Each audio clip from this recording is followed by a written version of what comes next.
নমস্কার, পটা নিউজে আপনাদের স্বাগত। দুর্দান্ত খেলেও ইন্ডিয়ান সুপার লিগের প্রথম ম্যাচে অভিষেক লগ্নে হেরে যেতে হলো মেহাবাডান স্পোর্টিংকে।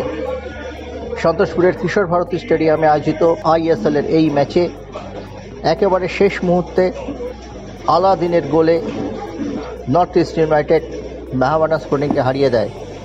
আলাদিনই যেন জয় প্রদীপ নিয়ে এসেছিলেন নর্থ ইস্ট ইউনাইটেডের পক্ষে।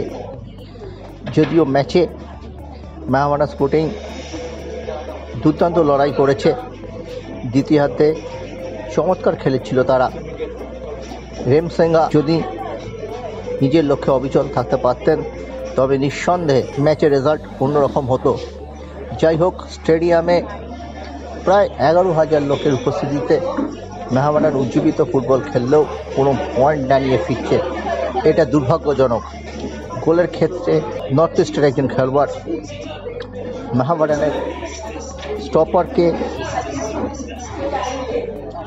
যেভাবে বাধা দিয়েছিলেন সেটা অনেকটাই ফাউলের মতো, কিন্তু রেফারি সেটা উপেক্ষা করেন।